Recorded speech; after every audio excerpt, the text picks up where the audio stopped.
오늘 우리에게 주시는 말씀 마가복음 14장 53절부터 72절까지의 말씀입니다. 마가복음 14장 53절부터 72절까지의 말씀, 우리 다 같이 한 목소리로 봉독합니다. 같이 읽습니다. 시작.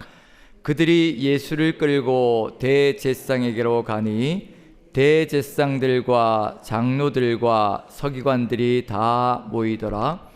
베드로가 예수를 멀찍이 따라 대제사장의 집들 안까지 들어가서 아랫사람들과 함께 불을 쬐더라. 대제사장들과 온 공회가 예수를 죽이려고 그를 칠 증거를 찾되 얻지 못하니, 이는 예수를 쳐서 거짓 증언하는 자가 많으나 그 증언이 서로 일치하지 못함이라. 어떤 사람들이 일어나 예수를 쳐서 거짓 증언하여 이르되, 우리가 그의 말을 들으니 손으로 지은 이 성전을 내가 헐고 손으로 짓지 아니한 다른 성전을 사흘 동안에 지으리라 하더라 하되, 그 증언도 서로 일치하지 않더라.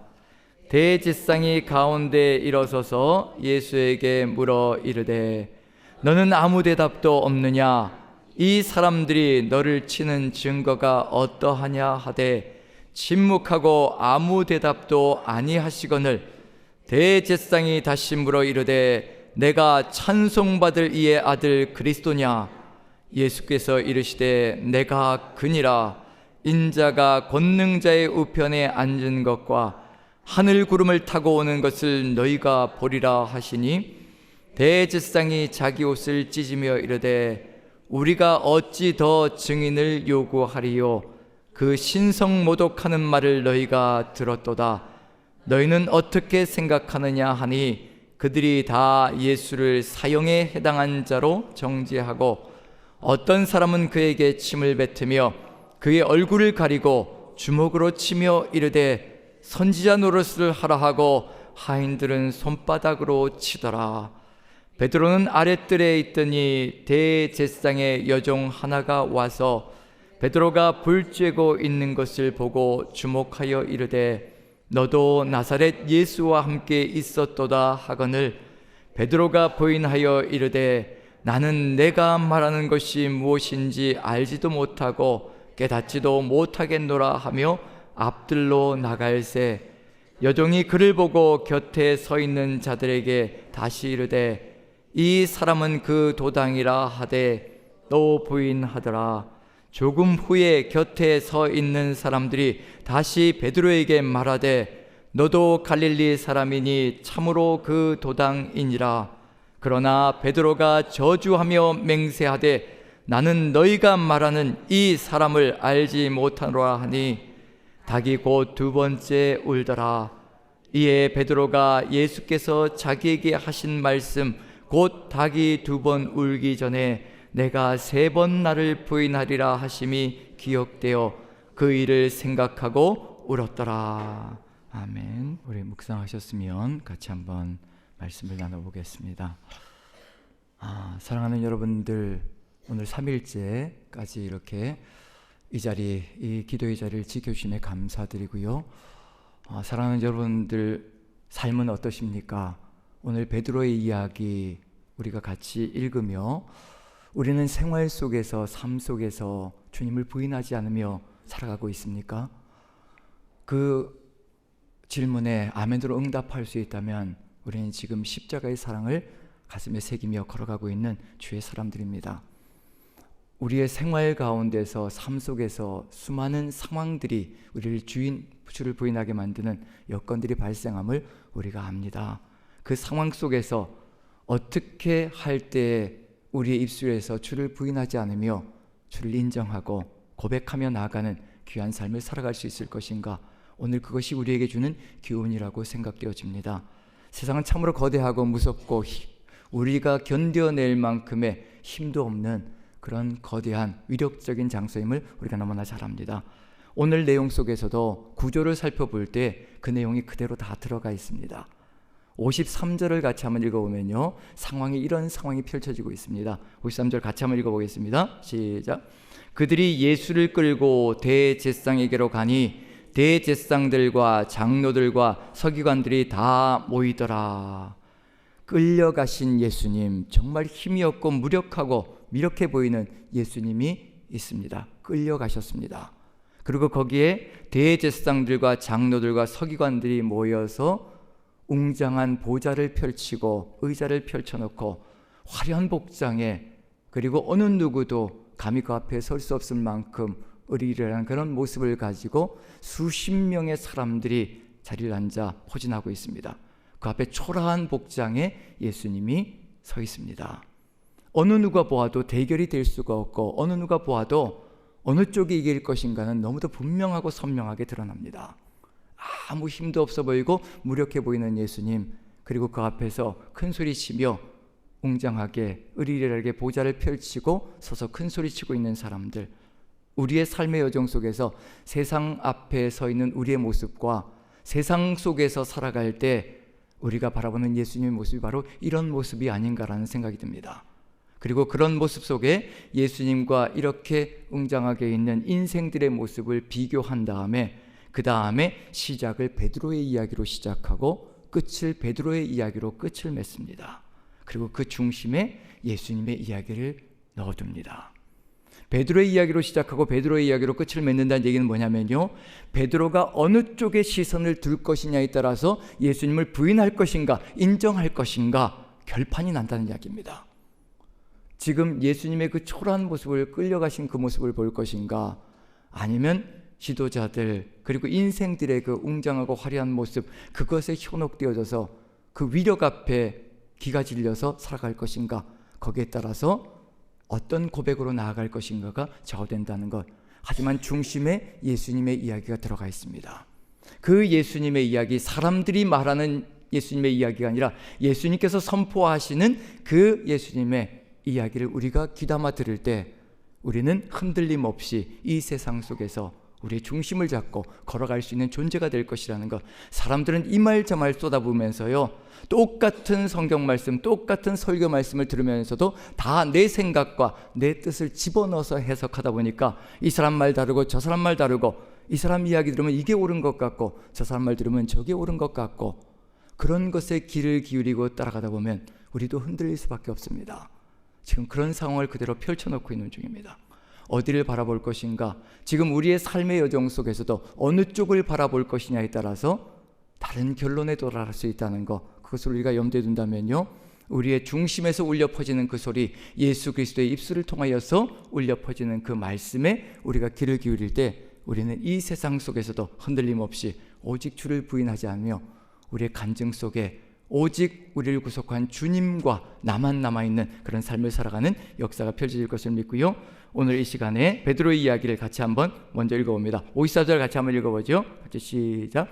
베드로가 예수를 멀찍이 따라 대제사장의 집들 안까지 들어가서 아랫사람들과 함께 앉아 불을 쬐더라. 베드로의 이야기가 펼쳐집니다. 베드로의 이야기가 펼쳐진다는 것은 베드로는 그래도 수제자 중에 수제자라는 것을 알 수가 있습니다. 그래도 예수님의 결말이 어떻게 될 것인가 다 도망쳤음에도 불구하고 끝까지 지켜보려고 하는 그런 마음을 가지고 따라왔다는 점에서, 확인해보고 싶다는 점에서 그래도 제자 중에 제자가 아닌가라는 생각을 해봅니다. 그런데 그 마음 속에 어떤 마음이 있었을 것인가 한번 생각해 본다면, 어느 쪽이든지 이기는 편에 서겠다라는 그런 생각을 가지고 있다면 이것처럼 안타까운 일은 없습니다. 우리도 삶을 살아가면서 어느 쪽이든지 이기는 편에 서겠다라는 그런 생각을 갖고 있다면 우리는 세상에 무너질 수도 있습니다. 지금 이 내용 속에서 이제 어느 쪽을 바라보며 어느 쪽에 초점을 맞출 것인가에 따라서 베드로가 삶의 고백이 달라질 것이라는 것을 분명히 알 수 있을 것 같습니다. 베드로의 이야기로 시작을 하고요, 그 다음에 이제 예수님의 이야기가 시작됩니다. 수많은 사람들이 증인의 이야기를 펼쳐나가고 있는데 문제는 뭐냐면 어느 누구도 일치되지 않는다는 걸 한번 살펴보죠. 55절 56절 같이 한번 읽어봅니다. 같이 시작. 대제사장들과 온 공회가 예수를 죽이려고 그를 칠 증거를 찾되 얻지 못하니 이는 예수를 쳐서 거짓 증언하는 자가 많으나 그 증언이 서로 일치하지 못함이라. 참 희한한 것은 세상은 어떤 결심을 하고 덤벼들고 있는 중이냐 하면요, 예수님을 죽이려고 작정하고 덤벼들고 있는 중입니다. 그 얘기는 무슨 얘기일까요? 법정에 선다는 것은 어떤 의미냐면요, 우리 시대도 마찬가지입니다. 법정에 선다는 것은, 누군가를 법정에 세운다는 것은 이미 증거를 다 수집하고 혐의가 있을 때 잡아와서 그 다음에 그 혐의를 보여주며 인정하라라고 얘기하는 것이 지금 우리 시대에도 법정의 모습이거든요. 그런데 지금 일단 끌고 와서 죽일 생각을 가지고 끌고 와서 그 다음에 뭘 찾기 시작하냐면 혐의를 찾기 시작합니다. 이건 불법입니다. 법적으로 이루어질 수가 없는 불법이 이루어지고 있는 중입니다. 그리고 우리가 생각해 봐야 될 것은 뭐냐면요, 대제사장들과 장로들과 서기관들을 생각해 보십시오. 하나님을 가장 잘 안다라고 큰 소리 치고 있는 사람들이 바로 이 사람들입니다. 어느 누구보다도 하나님에 대한 지식이 출중하다라고 자랑하며 백성들을 이끌고 나가고 있는 지도자들의 역할을 하고 있는 사람들이 바로 이 사람들입니다. 그런데 하나님이 바로 눈앞에 서 있는데 알아보지를 못합니다. 그것이 무슨 지식일까요? 사람을 살리는 지식이 아니라 죽이는 지식입니다. 우리도 수많은 지식을 가질 수가 있습니다. 성경 지식을 가질 수가 있습니다. 그것이 삶이 되지 못하면요, 사람을 죽입니다. 살리질 못합니다. 지금 여기 대제사장들과 서기관들과 장로들, 정말 하나님을 향하여 구약 성경 정통에 있다라고 큰 소리치는 사람들인데, 그 하나님이 이 땅에 오셨는데 알아보지를 못하고 죽음의 길로 가게 만든다는 것, 이것이 무슨 의미일까? 이것이 우리에게 주는 교훈은 무엇일까요? 우리도 수많은 지식이 머릿속에 가득 들어차 있습니다. 어느 누군가가 설교를 내뱉으면요, 저거 이미 난 다 알고 있지, 난 이미 그 옛날에 들었지, 내 속에 다 들어와 있지. 그런데 가장 중요한 것은 무엇일까요? 그 말씀이 삶이 되어 있지 않으면 똑같은 얘기를 들을 때 감동으로 들을 수가 없습니다. 그 말씀이, 하나님의 그 말씀이, 이미 들었던 그 설교 말씀이 내 삶이 되어 있으면요, 똑같은 말씀을 들을 때에도 하나님께서 내가 그 삶을 지금 살아가게 하고 있으니 감사하다라고 다시 한번 더 확증을 받으며 주께서 살아계심과 주의 말씀이 신실하심을 믿고 공감하며 나아가는 길이 열려질 터인데, 사람을 무시하는 일들이 벌어집니다. 이런 일들 속에서 우리가 어떤 지식을 가지고 있는지, 정말 살리는 지식을 가지고 있는지 죽이는 지식을 가지고 있는지 우리 마음속에 다시 한번 더 깊이 새겨봐야 될 필요가 있습니다. 여기서 분명한 것은 뭐냐면요, 분명히 같은 말씀들을 들었습니다. 예수님께로부터 동일한 말씀을 들은 사람들이에요, 이 무리들은. 그런데 모두가 다 다릅니다. 한 사람도 일치되는 사람이 없다고 얘기를 합니다. 어떤 귀로 들었을까요? 자기 생각대로 들었다는 겁니다. 예수님께서 주시는 그 말씀을 마음으로 받지 않고 자기 생각대로, 자기가 가지고 있는 관념대로 듣고서 판단하고 이해하고 있다는 것을 얘기하고 있는 중입니다. 예수님께서 말씀하시는 그것을 액면 그대로 가슴속으로 받아들였다면요, 모두가 동일해야 하는 겁니다. 그런데 그 말씀을 들었던 사람들이 다 다른 이야기를 하고 있는 중입니다. 한 사람도 일치가 되지 않는다는 얘기는 무슨 얘기일까요? 다 딴 생각을 하며 들었다는 것을 얘기하고 있는 중입니다. 그런 이야기를 따라가노라면 우리도 무너지게 되어 있습니다. 교회 안에도 수많은 이야기들이 오고 갑니다. 정말입니다. 때로는요, 똑같은 이야기를 듣고도 그것을 가지고 험담을 만들어내기도 합니다. 그런데 어느 누군가가 험담을 한다고 두려워할 필요도 없습니다.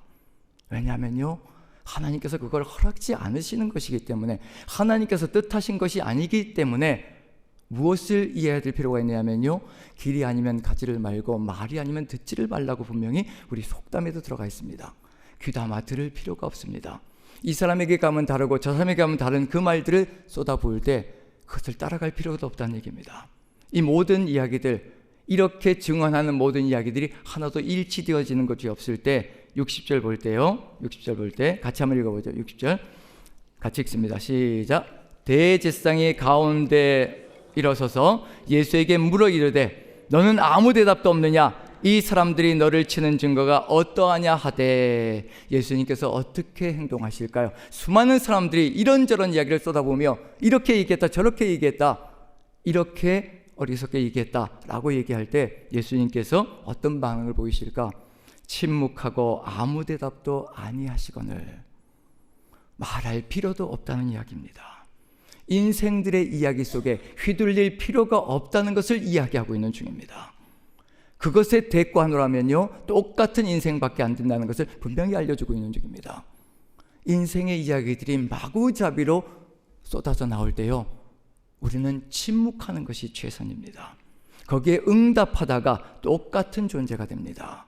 응답하면요, 거칠어지기 시작하고요, 거칠어지기 시작하면요, 결코 하나님의 뜻을 이루어낼 수가 없습니다. 그것은 하나님의 뜻이 아니고요, 하나님의 방법도 아닙니다. 하나님은 결과도 소중히 여기시지만 결과보다 더 소중히 여기시는 것, 결과가 성공이냐 실패냐 이것보다 더 소중히 여기시는 것은 과정이 하나님의 방법으로 이루어졌느냐, 그것을 더 소중하게 보십니다. 과정이 하나님의 방법으로 이루어졌을 때 실패일지라도요, 하나님은 기뻐하십니다. 네가 내 뜻을 따라 행하였구나, 네가 내 마음을 따라 행하였구나. 그렇기 때문에 예수님께서 침묵으로 나아가십니다. 말할 필요조차 느끼지 않습니다. 사람들의 말 속에서 증언을 얻을 필요가 없는 분이 바로 우리 구주 예수 그리스도이십니다. 사람들의 말로 살고 말로 죽는 분이 우리 주님이 아니시라는 얘기입니다. 오직 전능하신 하나님께서 내가 너를 사랑하노라, 내가 너를 기뻐하노라, 그 한마디에 모든 것을 걸고 사셨던 분이 우리 구주 예수 그리스도이십니다. 우리가 걸어가야 될 길이 뭘까요? 모든 사람들이 비방하고 모든 사람들이 험담하며 나아갈지라도 우리 가슴속에 새겨야 될 것, 우리 하나님께서 내가 너를 기뻐한다, 내가 너를 사랑한다, 너는 내 사랑하는 아들이라, 내 사랑하는 딸이라, 그 말씀이 울려 퍼지면요, 아무것도 두려워할 필요가 없습니다. 어느 누구도 우리가 마음속에 무서워할 필요가 없습니다. 오직 살아계신 하나님, 그 하나님의 입에서 나오는 그 한마디 말을 가지고 살고 죽는 것이 바로 우리가 되어질 때, 우리는 사람의 말에 휘둘리지 않고 그 위력적으로 보이는 그 인생들의 모습에 현혹되지 않고, 비록 초라한 모습일지라도 전능하신 하나님의 그 능력과 권능을 가지고 이 땅에 오신 우리 주님을 바라보며, 설사 그 주님이 내 눈앞에 보이지 않을지라도 이미 우리를 십자가의 그 구원으로 놀랍게 구원해 주신 그 역사를 마음속에 새기며 걸어간다면요, 우린 세상 속에서도 길을 잃지 않고 주님께서 말씀하신 것처럼 내가 곧 길이요 진리요 생명이니 나를 말미암지 않고는 아버지께로 갈 자가 없느니라. 오직 그 말씀을 마음에 새기며 주님만 바라보며 길과 진리를 따라갈 수 있을 것입니다. 이제 우리가 귀를 기울여야 될 것이 무엇일까? 사람들의 증언이 아니라는 겁니다. 이 사람 얘기 들리고 저 사람 얘기 들리고 한 사람도 같은 말을 쏟아붓는 것이 아닌 이 이야기를 들을 필요가 없이 이제 누구의 말씀에 귀를 기울여야 될 것인가? 바로 예수님의 입에서 쏟아져 나오는 이 말이 우리의 가슴 속에 고동쳐야 되고요, 우리 마음판에 새겨져야 합니다. 그걸 우리를 봐야 될 때, 그 중심이 새겨질 때 우리는 베드로처럼 부인하지 않는 존재가 될 겁니다. 같이 한번 읽어보죠. 몇 절이면 61절, 62절 같이 한번 읽습니다. 우리 주님의 입에서 나오는 말씀 61절부터 읽습니다. 같이 시작. 침묵하고 아무 대답도 아니하시거늘 대제사장이 다시 물어 이르되 내가 찬송받을 이의 아들 그리스도냐? 예수께서 이르시되 내가 그니라. 인자가 권능자의 우편에 앉은 것을, 하늘 구름을 타고 오는 것을 너희가 보리라 하시니. 아멘. 내가 찬송받을 이의 아들 그리스도냐? 이 질문에 망설임 없이 대답하십니다. 내가 그니라, 내가 그니라. 내가 바로 전능자, 바로 하나님이라 선포하십니다. 내가 그니라가 뭘까요? 내가 그니라. 구약 성경 속에서 모세가 만났던 하나님, 바로 대제사장들과 장로들과 서기관들이 가장 존중하며 존경하는 모세라는 인물이 만났던 그 하나님, 나는 스스로 있는 자니라. 그 히브리어 단어를요, 여기 헬라어로 바꾼 것이 내가 그니라, 에고 에임이라는 단어입니다. 내가 바로 너희가 그렇게 존경하고 존중하는 그 모세가 만났던 그 하나님이라. 그 하나님이 바로 이 자리에 서 있느니라. 내가 바로 그니라. 그 선포가 이루어지고 있는 중입니다.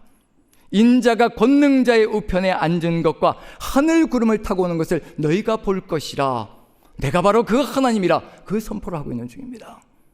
이 선포가, 이 주님의 입술에서 나오는 이 하나님의 이 음성이 우리 가슴 속에 고동칠 때요, 인간의 말이 다 사라지기 시작합니다.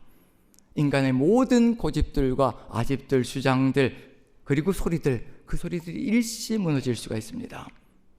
그러자 어떤 일이 벌어질까요? 그 자리에서 무릎을 꿇어야 될 인생들이 무엇을 하고 있는지 보십시오. 63절 제가 읽습니다. 대제사장이 자기 옷을 찢으며 이르되 우리가 어찌 더 증인을 요구하리요? 그 신성모독하는 말을 너희가 들었도다. 너희는 어떻게 생각하느냐 하니 그들이 다 예수를 사형에 해당한 자로 정죄하고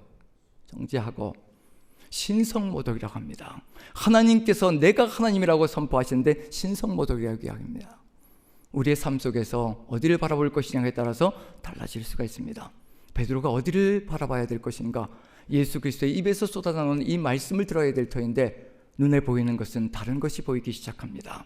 맨 끝절 65절을 한번 읽어보죠. 65절 같이 읽습니다. 시작. 어떤 사람은 그에게 침을 뱉으며 그의 얼굴을 가리고 주먹으로 치며 이르되 선지자 노릇을 하라 하고 하인들은 손바닥으로 치더라. 무엇이 보이기 시작하냐면요, 그렇게 전능하신 하나님, 내가 그니라라고 선포하시는 하나님이라면 지금 당장에 이 모든 것들을 처리해서 저렇게 불경스럽게 자신들이 신성모독하는 줄을 모르고 저렇게 불경스럽게 나오는 존재들을 단숨에 번개를 쳐서 다 그 자리에서 죽음으로 몰아가게 만들으셔야 하나님을 믿고 따라갈 수가 있을 터인데, 내가 그니라라고 말씀해 놓으셨는데, 권능자라고 말씀해 주셨는데, 하늘구름을 타고 오는 제림주라고 말씀해 주시는데, 눈에 보이는 것, 베드로의 눈에 보이는 것은요, 박해당하고 핍박받고 고통당하는, 그리고 거기에 대해서 아무런 대꾸도 할 수 없는, 대항도 할 수 없는, 저항도 하지 못하는 미력한 인생밖에 보이지 않습니다. 우리의 눈에 그렇게 보일 수 있습니다. 바로 주님의 십자가가 무엇인지 이해하지 못한다면요, 이 땅에 오셔서 낮아져 죽는 생명으로 나아가지 않는다면 우리를 결코 구원으로 갈 수 없다는 것, 그것을 이해하지 못한다면 이것은 무력하고 미력한 인생이라고밖에 생각할 수가 없을 겁니다. 베드로가 어디에 초점을 맞출 것이냐에 따라서 다른 결정이 일어나거든요. 그런데 예수님이 핍박받고 무력한 모습밖에 보여지지 않습니다. 예수님의 입에서 나오는 그 소리가 가슴을 고동치는 것이 아니라 예수님이 학대받는 것, 고통당하는 것, 그리고 사람들에게 조롱당하는 것밖에 보이지 않습니다. 그럴 때 어떤 일이 벌어질까요? 자신이 쏟아부었던 신앙 고백을 생각하게 되었을 겁니다. 분명히 그랬을 겁니다. 자신이 쏟아부은 신앙 고백, 여기서 뭘까요? 61절에 보면 대제사장이 다시 물어 이르되 내가 찬송받을 이의 아들 그리스도냐? 라고 얘기했을 때, 내가 그라고 얘기했을 때 신성모독의 심판이 떨어지고요, 그 다음에 사형 판결이 내려졌습니다. 네가 그의 아들 그리스도냐? 베드로가 어떤 고백을 했던가요? 가이사랴 빌립보에서 어떤 고백을 했던가요? 이미 그 고백을 했거든요. 주는 그리스도시요 살아계신 하나님의 아들이십니다. 주는 그리스도이시고 살아계신 하나님의 아들이십니다. 그 고백을 쏟아부었거든요. 근데 예수님의 입에서 내가 그라고 얘기가 쏟아져 나오자 신성모독으로 사형 판결이 떨어지는 겁니다. 그리고 학대받기 시작하는 겁니다. 고통당하기 시작하는 겁니다. 자신이 그 고백을 지킬 때 어떤 일이 벌어질 것인가 보았습니다. 눈으로 버젓이 보이고 있는 중입니다. 하나님의 아들이라고 믿을 때, 그리스도라고 고백할 때 자신도 똑같은 일이 벌어질 것이라는 것, 우리도 세상 속에 들어가서요, 예수 그리스도가 우리의 하나님이시며 그리스도이시다, 나의 메시아다라고 생각하며 주와 그리스도가 되셨다라고 고백하며 오직 주님의 말씀만 따라가며 나아갈 때 세상 속에서 어떤 일이 벌어질까요? 세상 사람들이 쌍수를 들고 환영하며 네 말이 옳다라고, 네 말이 옳다라고 이야기할까요? 절대 그렇지 않습니다. 조롱당하며 비방당하며 험담당하는, 그리고 무시당하는 일들이 벌어지기 시작할 겁니다. 그런 일들이 베드로의 삶 속에 그대로 보여지고 있는 중입니다. 이럴 상황 속에서 베드로가 할 수 있는 것이 뭘까요? 우리가 세상 속에서 할 수 있는 것이 뭘까요? 우리는 입술로는 부정하지 않을지 모릅니다. 입술로는 예수 그리스도를 믿지 않습니다. 절대 따라가지 않습니다. 나 그 사람 모릅니다 라고 우리는 고백하지 않을지 모릅니다. 그런데요, 우리의 삶의 행동과 방식을 보면 주를 부인할 때가 너무도 많습니다. 우리의 행동 하나하나가, 우리의 입술에서 나가는 말 하나하나가 주를 부인하진 않지만 세상 속에서 주를 부인하며 살아가는 그런 행동이 될 때가 많고, 우리 입술에서 나가는 말이 주를 부인할 때가 참으로 많습니다. 베드로가 마지막 순간에 고백하는 말이 있죠. 71절, 72절 같이 한번 읽어보죠. 마지막 세 번째입니다. 세 번째 같이 읽습니다. 시작. 그러나 베드로가 저주하며 맹세하되 나는 너희가 말하는 이 사람을 알지 못하노라 하니 닭이 곧 두 번째 울더라. 이에 베드로가 예수께서 자기에게 하신 말씀 곧 닭이 두 번 울기 전에 내가 세 번 나를 부인하리라 하심이 기억되어 그 일을 생각하고 울었더라. 세 번째는 베드로가 저주하며 맹세하다라고 되어 있습니다. 저주하며 맹세하다. 누구를 저주했을까요? 예수님을 저주하고 하나님께 맹세하여 나는 이 사람 모른다라고 얘기하는 겁니다. 분명히 주라고 고백했고 그리스도라고 고백했고 하나님의 아들이라고 고백했는데 이 사람을 나는 모른다라고 저주하며 맹세하고 부인하고 있는 것이 바로 베드로의 세 번째 모습입니다. 이 상황 속에서 닭이 2번 울기 전에 마가복음은 2번이라고 얘기를 합니다. 예수님께서 분명히 말씀하셨거든요. 닭이 2번 울기 전에 네가 나를 3번 부인하리라. 그래서 여기에는 나와 있지 않지만 다른 사본에는 어디에 들어가 있냐면 첫 번째 베드로가 예수님을 부인했을 때 그 다음에 닭이 1번 울더라 라는 내용이 들어가 있습니다. 경고를 주시는 거죠. 내가 이야기한 말이 옳지 않느냐라고. 그래서 끝까지 부인하겠느냐라고. 그런데 2번째 울 때 3번 부인했다라는 것을 얘기하고 있는 중입니다. 여기서 우리가 한 가지 이제 마음속에 새겨야 될 것은 베드로의 이야기로 테두리가 감싸져 있습니다. 우리에게 주시는 교훈은 무엇인가? 주님께로부터 나오는 이 말씀에 귀를 기울이지 않는다면 우리도 동일하게 세상 속에서 주를 부인할 수 있다는 것을 분명히 알려주고 있는 중입니다. 그럼 이제 어찌 해야 될 것인가? 베드로가 나가서 생각하고 울었더라라고 통곡했다라고 얘기를 합니다. 이 통곡하는 베드로의 이 후회가 무엇이 되게 만들어 주셔야 될 것인가? 그래야 하면 베드로도 살고 우리도 사는 길로 갈 수 있을 것이거든요. 베드로의 이 후회가 회개가 되게 만들고 돌이키게 만들어 주신다면 다시 또 살아갈 수 있는 길이 열릴 줄로 믿습니다. 지금 이 베드로를 누가 찾아오실 것인가? 예수님께서 찾아오셔서 한 가지 필요한 것이 있습니다. 바로 예수님이 바로 내가 그니라는 그 믿음과 바로 권능자이시며 하늘 구름을 타고 오시는 재림주가 될 것이라는 것을 믿고 확신케 해주시면, 이 말씀이 진리라는 것을 확신케 해주시면 베드로는 절대로 부인하는 삶이 아니라 끝까지 주님을 따라가는 십자가의 삶을 살아가는 삶이 될 것입니다. 그것이 바로 부활 이후에 벌어진 일입니다. 예수님께서 부활하시고 베드로와 제자들을 찾아오셔서 내가 바로 그다라고 말씀해 주시고, 그리고 승천하시며 무엇을 보여주셨던가요? 승천하시며 구름이 덮는 것을 보여주셨습니다. 그리고 천사를 보내셔서 바로 가신 모습 그대로 다시 오실 것이라고 선포가 일어났습니다. 그것을 역력히 베드로와 제자들이 보았습니다. 보게 만들어 주시는 겁니다. 우리가 부인하고 힘겹게 세상 속에서 주님을 따라가지 않는 그 삶의 여정이 펼쳐질 때 주님께서 다시 오셔서, 부활하신 주님께서 다시 오셔서 내가 바로 그다라고 말씀해 주시고 우리에게 믿음을 세워주시고 그리고 또 그 믿음을 따라갈 수 있도록 만들어 주신다는 것, 이것이 은혜이고 이것이 주의 사랑인 줄로 믿습니다. 그 주님을 만난 후에 베드로가 어떻게 변했던가요? 지금 똑같은 사람들이요, 대제사장들과 장로들과 서기관들 앞에서 베드로가 어떤 일이 벌어졌던가요? 지난주에 설교했던 내용입니다. 대제사장들 안나스와 가야바거든요. 안나스는 장인이고 가야바는 사위입니다. 그 당시에 대제사장은 가야바고요. 그 안나스와 가야바 그리고 서기관들과 장로들 앞에서 베드로가 어찌하던가요? 백성의 관리들과 그리고 장로들아, 하나님의 말씀을 들을지어다. 그리고 선포하는 역사가 펼쳐집니다. 주 예수 그리스도께서, 너희가 죽인 주 예수 그리스도께서 살아나셨고 오직 이 천하에 예수 그리스도의 이름 외에는 구원 얻을 이름을 준 바가 없다라고 이 사람들 앞에서 당당하게 외치는 존재가 됩니다. 예수님을 신문했던 그 사람들이 베드로를 세워놓고 신문할 때 담대하게 외치는 존재가 됩니다. 누구를 보았기 때문일까요? 부활하신 주님을 본 것입니다. 부활하신 주님을 보고 그 주님이, 내가 그니라고 했던 그 주님이 정말로 권능자이시며 다시 오실 주님이라는 것을 마음속에 새기게 되었다는 겁니다. 위협적으로 보이던 존재들이 위협적으로 보이지 않습니다. 누가 가슴에 들어 차니까요? 전능하신 하나님, 우리 구주 예수 그리스도가 다시 사셨고 그리고 지금도 함께 하시며 부활해 주시며 또 재림주라는 것, 재림주라는 건 무슨 얘기일까요? 이 세상을 심판하기 위해서 오시는 전능자시라는 것을 마음속에 새기게 되었다는 겁니다. 지금 우리의 가슴 속에도 오직 주 예수 그리스도의 이 말씀 다시 한번 읽습니다. 내가 그니라, 인자가 권능자의 우편에 앉은 것과 하늘 구름을 타고 오는 것을 너희가 보리라. 오직 우리를 심판하시리는 우리 구주 예수 그리스도, 심판하시리는 우리 주님이시라는 것을 마음에 새기면요, 세상이 하는 말에 귀를 기울일 필요도 없고 세상의 말에 두려워할 필요도 없고 따라갈 필요도 없습니다. 오직 오늘 이 시간 우리를 위하여 모든 것을 내어주시고 앞으로도 모든 것을 더 내어주실 전능하신 우리 구주 예수 그리스도, 그 주님의 말씀만 따라가는 저의 오늘 되시기를 간절히 축원드립니다.